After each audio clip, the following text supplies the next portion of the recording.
Hello, readers of Every Word, and welcome to Every Word 365. I'm your host, Christina Munoz Madsen, and today we're reading Genesis 37 through 40. I so hope everyone took a moment to read the daily walk today.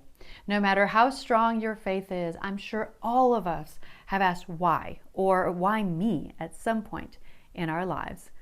Though God did not answer all of Joseph's questions, he did meet all of Joseph's needs. That's in 39:21. And he has promised to do the same for you. And that promise is in Philippians 4:13 and 19. Isn't that reassuring? You may not get your questions answered. We've talked about the Isaiah, my ways are not your ways, but you will have your needs met. Some great perspective in there. That being said, I love that we now get to read through Joseph's story. I was familiar with the musical Joseph and the Amazing Technicolor Dreamcoat when I was little. I grew up in a very artsy-fartsy family, as I've shared before, and yet I had no idea that it was a biblical story. So clueless. Now, the funny thing is, if you listen carefully to the musical, God is actually never mentioned.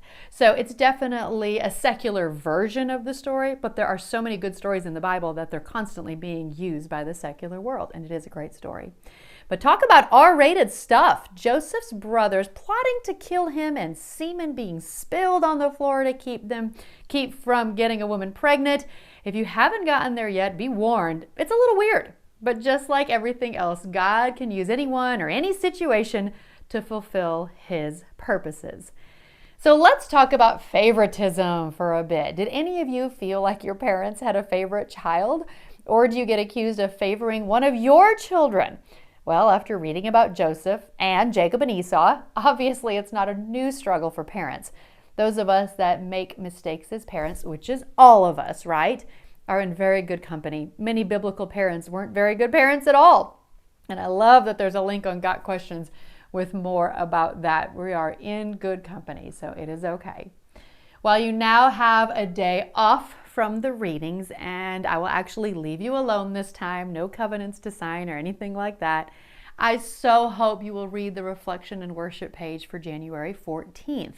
Of course, I'm attaching it in case you don't have your Bibles yet, and hope that you can see it enough to read it.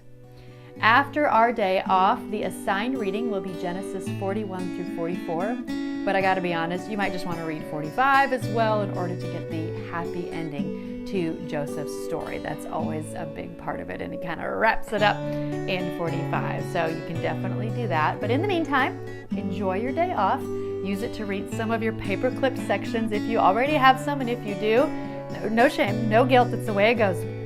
And it's totally okay. You're doing great. Keep it up. Happy reading.